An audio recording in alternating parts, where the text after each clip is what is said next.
This podcast is a quest for well-being, a quest for a meaningful life through the exploration of fundamental truth. Enlightening ideas, insights on physical, mental, and spiritual health. The inspiration is love. The aspiration is to awaken new ways of thinking that can lead us to a new way of being well.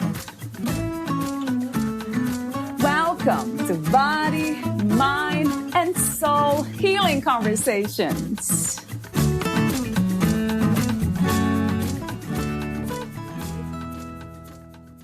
To live a life that we want and can be proud of, we must form new healthy attitudes, behaviors, and thinking patterns. Valeria Teles interviews Rachel B-Foy, the author of iQUIT, the how-to guide of letting go of everything that is holding you back.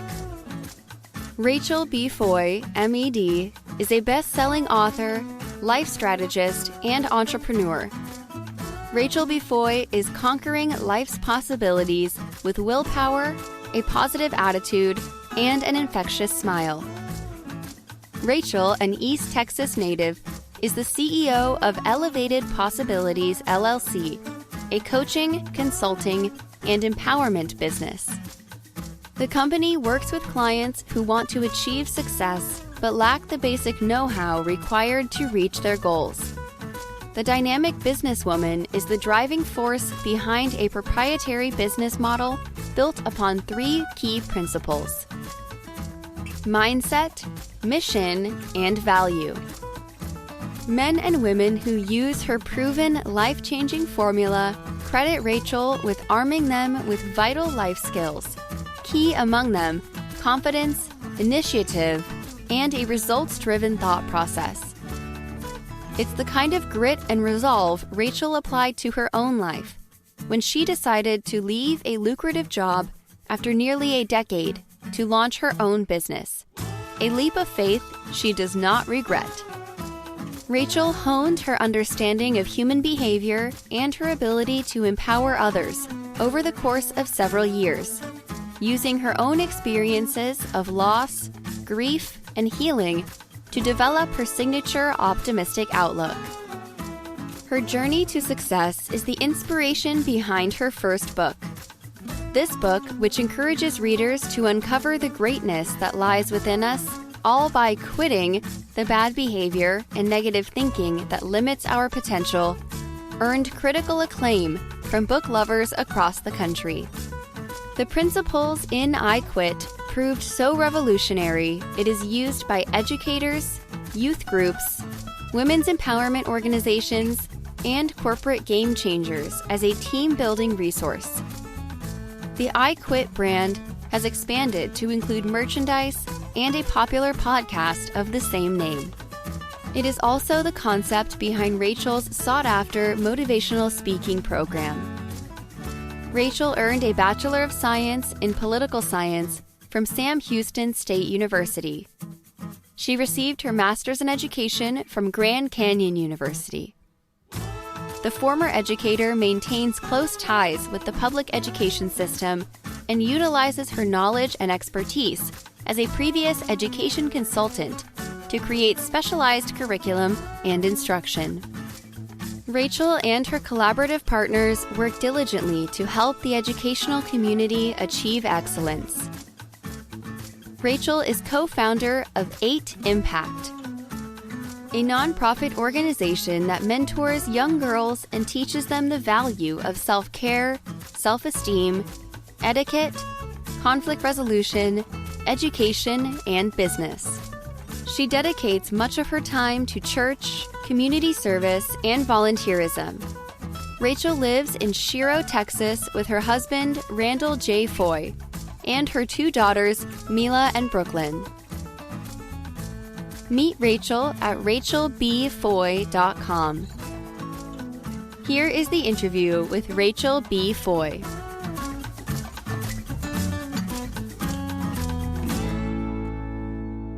In your own words, who is Rachel B-Foy? Oh, Valerie, that is a really great question. Rachel B-Foy is all encompassing and complex, yet simplistic all at the same time. So that may sound quite confusing, but is not a lot of life confusing. And so Rachel B-Foy is from a small town in East Texas. She is the mother of two. She's a wife. She is a go-getter, a go-giver. She's a daughter, a sister. She's a servant first and foremost. And she's a believer of God in Jesus Christ. And her main focus, everything about Rachel has always been to serve and empower people, whether it was when she was teaching, whether she was in corporate America, or whether she took the leap of faith and did what God told her to do and leave her job, quit her job, and to actually go out and commission just a message to empower people. So fun loving, outgoing, a little silly, but a lover of life. All of those things encompass me, Rachel B-Foy. Yeah, it sounds wonderful. Thank you. You mentioned God, and you also in your book, you mentioned many times, there's a section where you say, I am living proof that dreams do come true, that you can rise from the most devastating circumstances and create the life God has proposed in your heart. So my question is, what, where, and who is God to you? To me, God is that's a good question. For me, God is so many things to so many different people, but for me, he is the foundation of my being. Yeah. So what flows out of me, whether it's what I say, what I do, my intention is for it to be a reflection of God. I think one of the greatest things is when you really have a relationship with God, when you have that relationship with Jesus Christ, just understanding that it really does give you a very good model of how we can have relationships in our lives. So for me, my practice of my belief and my faith in who God is everything that I am. So God is patient, God is kind, God is long suffering, but God is also compassionate. God, there's times where he gets frustrated with his children, and so for me, he's all those things. He's foundation. And when I went through some of the most devastating parts in my life of having lost my son, I could not lean honestly into me. I could not lean into other people. I had to have a belief in a higher power, which for me is God. I had to have that belief in just believing that somewhere up there, all around me, surrounding me, was a God that loved me and could comfort me and could help me walk through this valley, walk through this shadow of death, like walk through all these difficult parts. So for me, God, again, is all encompassing and ever flowing in my life. But because I am human, God is not. Because I am human, I give myself grace. And because of that relationship with God, I understand that it's a give and it's a take. And he gives me grace. God gives me grace. And I can give myself grace and give others grace. So in a nutshell, that's who God is for me. Where I find God is all around me. In nature, when I walk, the sun, the light, the wind, and within me. I definitely believe that God lives within me. So that's who, what, when, and where. So would you also say that God is within everyone? Absolutely. Yes, absolutely. Beautiful. Another question I have that I often ask some of my guests, not all of them, because they don't mention God in a certain way, is the idea of God being male. So I'm wondering if you have the same ideas, which I have. I read your book and you did mention him, he. I'm wondering if God could be something that's genderless or even a she. I believe that it doesn't, because of truly, I think, just vernacular, just saying he as universal, that it isn't just he. Of course, I believe it can be she, it can be that, it can be the entity. It's really, for me, that higher power. I know that we say Father, and it says Heavenly Father in the Bible that I read. However, I'm also fully aware that in the beginning, it said God created earth. So I believe we, in some parts, associate to a particular he because it says father. But I also believe, at least for myself, that there are some things that I know my earthly mother does that my dad didn't. So I have to believe that the God that I serve and the God that I know is not just male and isn't just female, has the capacity to be able to fulfill those parts, all of those parts of me. So to answer your question, I don't necessarily think it's a man or a woman. I just know God to be God. I do know that we say Heavenly Father, and I'll speak, about Heavenly Father, but that's a really great question. I haven't really thought about that before, but Yeah, thank you for your honesty, authenticity, and just answering the questions the way from where you know to be true. Thank you. So, purpose. You write something that's very powerful. You say, someone is waiting for you to operate in your own purpose so they can operate in theirs. That is very powerful and true to me. So my question to you is about purpose in general. I have three questions. What do you think is the purpose of the human experience? I believe it's just that. It's an experience. And oftentimes, as we travel through life, we don't take the time to experience. It is not my belief that we were just placed here on earth for ourselves, for our own desires. And sometimes I say selfish desires, but not always, but for our own desires, and understanding that I truly believe we're all connected and intertwined in some way. So for purpose, that part is just understanding that we were here, we're here for a reason. And oftentimes that reason truly is already inside of us. We just have to search the roadmap, connect the dots, and see exactly what that purpose is that we've been placed here on the earth for. And my question to you is, have you found your gift? I believe I have. I believe that there are layers to it.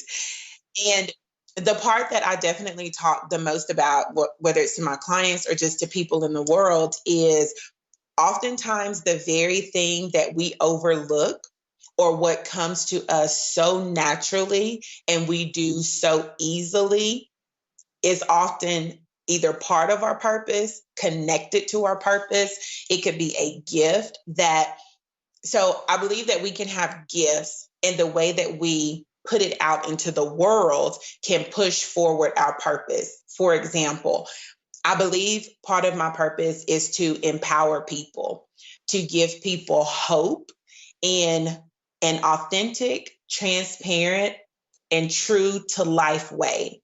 It is not pretty. It is the true picture of what life is. Like, there's such great messages in the messiness of life.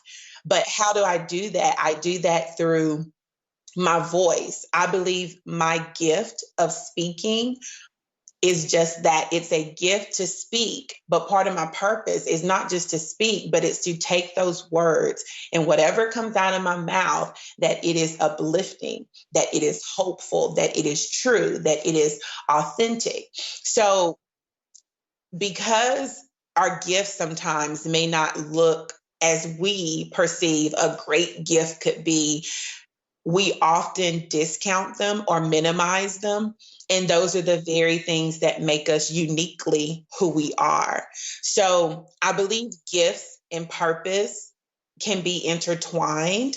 One does not negate the other. But for me, I had to understand in finding my voice, my purpose was not to only speak, but it was to speak with intention and make sure that it is uplifting and elevating. Yes, I love that. I'm glad you did it and you are doing that. My other question about purpose is, why does it take so long for us to access and that purpose, or to understand what our purposes are? Wow, I think that's the $1 million question. Right. Why does it take so long? In my case, I can say, I even state in the book, like, thank goodness I did not quiet or mute my loquacious voice. So I think, at least in my experience, because it was something that wasn't always looked at in a positive way, Right. that you don't feel like that is your purpose, you know, True. or that's a gift. So for me, I have always been a talker. I talk. I talked when I was in school and would talk to the point where I would get in trouble at school. Yeah. And so, you know, you put that in the category. And so a lot of times you're seeing, well, that's not a positive thing. Like, I need to be quiet. But it was understanding. It really wasn't until I got in junior high and I was in organizations and I could get up and speak with no problem. And most of the students in the room couldn't. Well, it actually took a person in my life saying, that's a gift. Everyone can't get up and speak. You know, if we look at the statistics, I want to say maybe 82% or more, that is one of their biggest fears, is public speaking. And I don't have a problem getting up speaking. So I believe it's difficult to find, or it takes a longer time to find, because we end up listening to outside voices instead of our inner voice. If we begin to teach, like I teach my daughters very early right now at their young age, that we all have different gifts. We all have different purposes. So what are the things you're good at? What are the things you enjoy? How do you help people? So I believe it's exploring and listening more to your inner voice instead of the outside noise and the thoughts of the world that often influences what we believe we should be doing, or what we even consider a gift or a talent. Most of the time, if you're not singing, dancing, playing a sport, like, there are specific boxes that often the world, or I'll say society, has placed people in. So we have to do a very good job of breaking down the barriers and allowing people to discover inwardly exactly what their gift is and what they believe their purpose is on the earth. Yes, 1,000,000 times yes to that. I have a lot of questions here, but I'll ask you a question that relates to your work, your book, iQUIT, the how-to guide to letting go of everything that is holding you back. The main message I absolutely love, letting go of all the things that don't help us to become happier and peaceful. The first question is about the misconceptions about being strong, this idea of being strong and not giving up. Talk to me for a moment about that. Well, that what you said is, there is, I'll say, almost a stigma attached to letting go, to quitting, to stopping. We are often just inundated with don't give up, don't quit, keep going. Quitters never win, winners never quit, that we just have to keep moving forward. And the truth of the matter is we are not machines. We are human beings. And in that, we have emotions. We're not like a vehicle where it can go hundreds, thousands of miles and not get tired. Like, we're going to wear down. We're going to get tired. So even when I'm not speaking of our physical, because we'll often give our physical bodies a rest, but we won't allow our emotions to rest. We won't allow our mind to rest. We won't allow our spirit, our true being, to just be at rest. And oftentimes, especially being a mother, being a business owner, being a wife, and having all of these hats, it is believed, it is nothing but a perception, that we can be all things to all people at all times. And that just is not true. And the very first person that we have to take care of is ourselves before we can take care of anyone else. So for me to be strong, the greatest strength is vulnerability. The greatest strength is when I allow myself to have time in the shower to cry my eyes out. I have no idea why. I do not know why I feel this way. But after I finish, I feel refreshed. I feel cleansed. And I just believe we have to shift the narrative of what strong is. I can tell you for myself, my mother growing up, I just always wanted to be like her, because she was up before any of us were up in the morning, and she was in the bed asleep well after everyone had gone to sleep. And it was just my belief in seeing her that this is what I should do. If I could just be half of the woman she is, like, for me, that was the greatest part of womanhood, is getting up before everybody and staying up after everyone's gone to bed. Well, I couldn't do that. My mental, and I say I couldn't, I no longer chose to do that, because I did for a very long time. And my emotional state and who I was began to suffer, and everyone around me began to suffer, because I wasn't built that way. Like, I'm just being honest. And so for me, that's the greatest strength, is understanding that you can create a different narrative, and their narrative wasn't wrong. And your narrative doesn't necessarily mean it's right. It's what's best for you. And the strength that you need may show up differently than someone else. But for me, the greatest strength is in your vulnerability and being really connected with you. Right. You write also something that I really loved, empowered women empower women. So I guess the first question I have to change here, because something else came to mind. It's about women supporting other women. Yeah, what are some of your ideas of learning to do that more often? How can we break that competitive, or I don't know even the other words for that the women they have against each other? Unfortunately, it's still happening. So I'm wondering, how can we learn, perhaps faster, to support one another? I think one way we can learn to support one another is first to love yourself. Because oftentimes I find that when whether it's competition or a woman walks in the room and there begins to be a negative vibe or an envious part, it's typically because of an insecurity that someone else is feeling that has nothing to do with that woman. So the first thing I would say is understanding your strengths, understanding your gifts, like loving yourself unconditionally. Being there for you would be number one. And then number two, not seeing each other as competitive or like competitors, but actually seeing each other as collaborators. Like how is it possible that we could collaborate?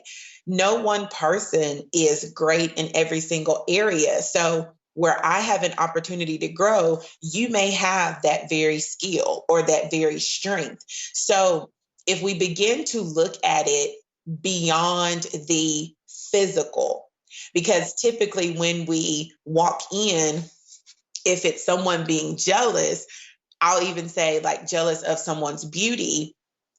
Typically, I can say, having been an educator in corporate and working with women, those beautiful women have their own set of self-esteem issues that they had to work through. Like, you think they're absolutely gorgeous and they may pick themselves apart. So it's, again, understanding to love yourself and to not see each other as competitors, but to see each other as collaborators. How could we work together? How could this benefit the both of us? And then I think the other thing is just not believing the hype and believing social media and just believing all the stuff that's out here. There are groups of women, more than not, that actually do work well together, that uplift each other. But those women typically don't get the spotlight. So making sure that we begin to shine the spotlight on positive relationships, on how we collaborate together and how we uplift each other with something as simple as giving another woman a compliment. Just simple things. So that's how I believe we'd be able to empower one another. Yeah. And I love that. Again, absolutely love your clarity too on these topics, right? Always the first point about going back to ourselves again and feeling strong within so we don't have to compete. We don't need to be unkind with anyone. Right. Absolutely. But it's the work that we've done. You know, when you're able to have these perspectives, it's because we've taken a look inwardly. And that's where it all begins, is inward. And then going beyond the physical, right? And transcending that. Yes. How did you become a writer? And what was the inspiration and also intention of writing your book, iQUIT? I became a writer actually at a very young age. So I had to distinguish this. I have always journaled ever since I was young to get out my feelings or whatever I was going through or excitements. As many young girls, I kept a diary. And then I moved from a diary to journaling. So all throughout my life, I have books and books, like journals that I have written in. To become a published author was something that I wanted to do for at least, 8 to 10 years before I did it. And what I had to do to be able to move beyond the desire and to actually see it manifest and happen was I enlisted some help. I hired a book coach, and I literally hired her to hold me accountable. Right. Because if I had deadlines, then I knew that I would get it done. But the intent of the book was to share my story, and it was to really give sense of the phrase, don't judge a book by its cover.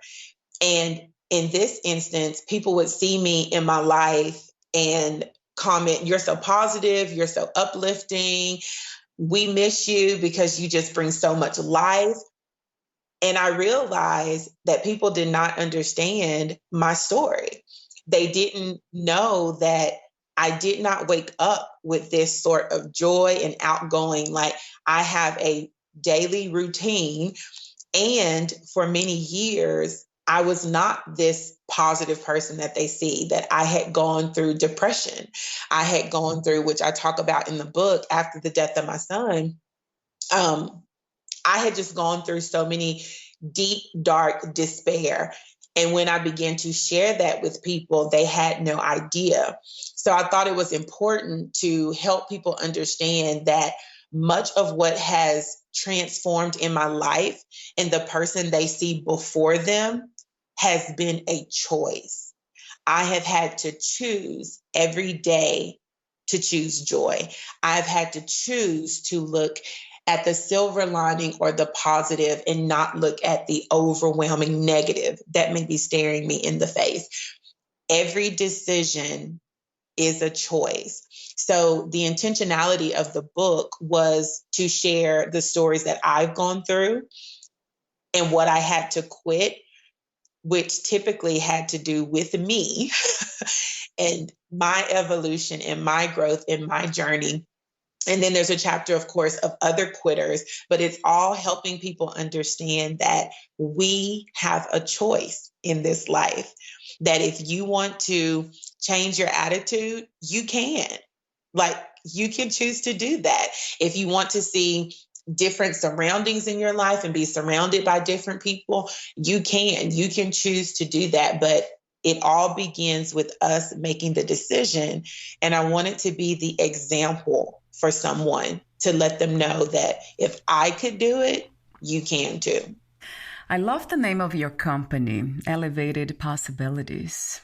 What an inspiring name. Talk to me about the iQUIT movement and your company, Elevated Possibilities. Okay. iQUIT movement is all about choice. It's empowering people all over the world to choose to quit the things that are holding them back in life, whether it is our mindset, limited beliefs, toxic relationships, which can be toxic relationships with ourselves. We don't talk a lot about that, but that's true.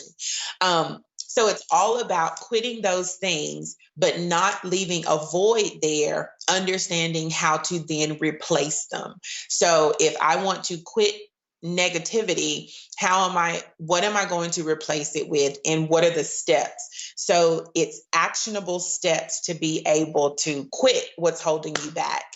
And elevated possibilities, we all believe that things are possible and we have possibilities. But the name of the company, I really wanted people to get that you can even elevate those. Right. You can have this thought and that can be elevated. So it was taking people and giving a roadmap of how to move beyond.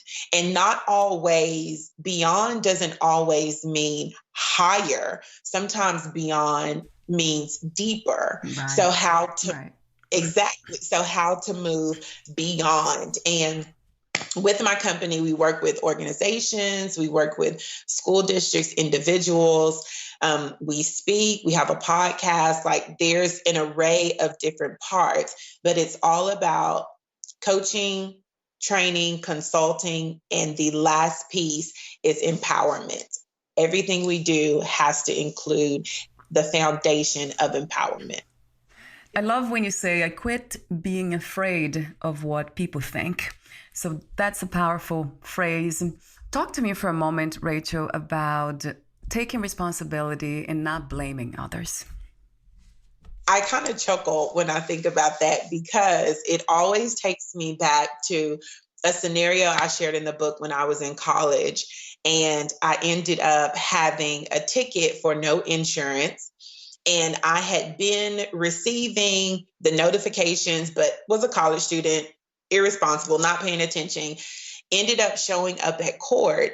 And long story short, they booked me into jail. They were like, if you do not pay, you are going to jail. And in that moment, I was very angry with everyone but myself. And so when I was able to really reflect, of course, after I got out and all of that stuff, I was able to reflect. And I had to be honest that it was me. It was nobody else's fault that I didn't pay the ticket. I had the money to pay the ticket. I just didn't make it a priority because I just wasn't that concerned. But let me help you understand. After that, I always paid my insurance. Everything was paid up. So I just believe that if we allow ourselves, when we hold ourselves accountable and we stop blaming others, because when we blame others, you have just given your power away. You're saying that you don't have the power to shift or change or make things happen in your life. It's only dependent upon this person or this situation. And that isn't true. So oftentimes, if we're not where we want to be, the person that we have to look at is the person in the mirror. So when we're able to do that and hold ourselves accountable to that degree and that level, the truth of the matter is, at least in my life, I've gotten more done. I've seen myself succeed more, and I have been more empowered because I have the power. Like, the God within me he's already given us the power and the authority over our lives. We should not be handing it out or giving it over to others. So that's the greatest thing accountability does for me. So we're almost at the end. I love the ending. You have these the legacy images of your family. That's lovely. I absolutely love that. And also the iQUIT stories from other quitters. You have lots of people, and one that caught my attention was this. I don't know if I can pronounce her name, but Sade Bordeaux. Yes. Where she says, I quit letting my fears get in the way of my dreams and took a leap of faith and started walking in my purpose. And she says a lot more than that, but that is really powerful. Just being courageous enough to follow your intuition, your inner wisdom. That's really what gets down to, or perhaps from your perspective would be listening to the voice of God and following that. That's right. It does take courage. So I have a few more questions, Rachel. Would you like to add anything or read a passage in your book? Sure.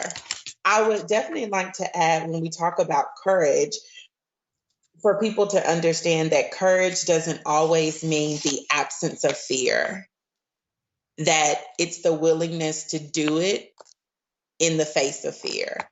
That oftentimes when we take these leaps, it doesn't mean that we aren't afraid or we aren't terrified. We're just willing to do it regardless. Right. Because, our purpose is more important, what we have to show, right? Absolutely. So I'll read this portion. When we dim our light, others who need our story can't see it clearly. When we dim who we are, we cause the purpose and story of our life to be a strain to see. But when we shine brightly and walk boldly in who we are, we add to the illumination the world needs to allow those who need our story, knowledge, talents, or gifts to see it clearly without strain. Have you ever intentionally dimmed your light because you didn't want to outshine someone else? That's one of the things that I had to quit. I had to quit dimming my light. I had to quit allowing myself to not shine as bright as I could because I didn't want to offend someone else. I had to allow myself to be fully and completely me. That's what I encourage you to do as well. You do mention in your book also, I have it here, you said I was fearful of success. That's interesting that when we think about it, it doesn't make sense, right? To be afraid of success. But we do because we don't want to hurt other people, which means we don't love ourselves enough. So speaking of success, this is one of my last questions. How do you define success these days? What is to be successful to you? To me, it's so funny you asked that question. I have been having this conversation for like a week. What is success? So to me, success is twofold. It is the freedom of time.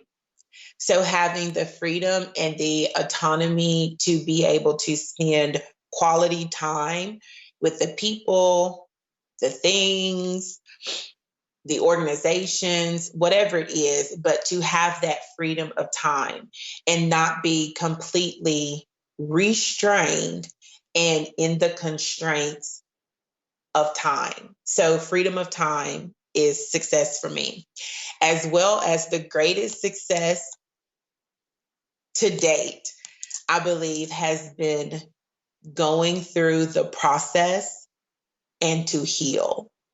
You said it earlier, that it was a sign of healing, and that's just it. I took the journey to heal, and it took time. I'm still on that road to heal in other areas of my life, but the greatest success I have to date has been my healing and the journey to healing, because it has allowed me to live a free and to begin to understand exactly how full life can be.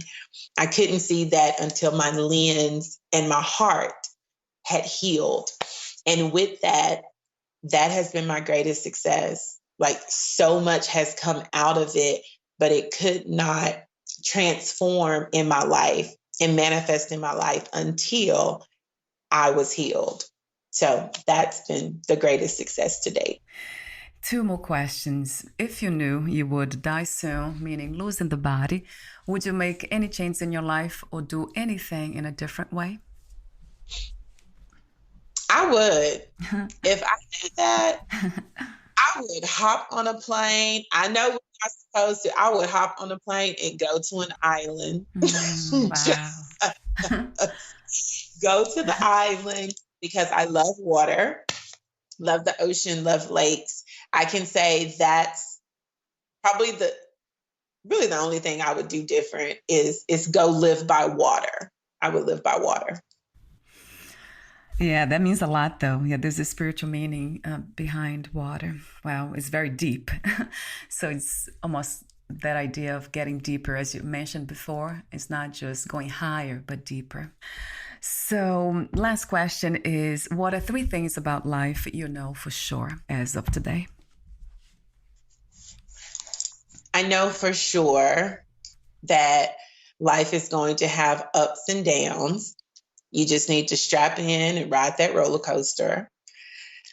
I know for sure that we have choices in this life, no matter what you see, no matter what you've been told. Please allow me to be the example and the voice that you really do get to choose. And the last thing that I know for sure in this life is that regardless to what all is going on, that there is a God, there is a higher power who is in control of it all. Those things I know for sure. Yeah. Thank you so much again, Rachel, for your beautiful presence, your authenticity, your wisdom, the work you do, being aware of your purpose. Thank you. Where can we find more information about you, your books, products, services, and future projects? Sure. You can go to my website at www.rachelb.foy.com, as well as the book is sold on the website and on Amazon. I am on social media platforms as Rachel B-Foy. And my new products will be coming out in February, and all of that information, newsletter, being a quitter, all of that good stuff can be found on my website. Wonderful. Thank you so much again, and we'll talk soon. Thank you so much for having me. Bye for now, Rachel. Bye-bye. Thank you for listening. To learn more about Rachel B-Foy and her work, please visit rachelbfoy.com. To learn more about this podcast, please visit fitforjoy.org/podcast. Thank you again for listening, and bye for now.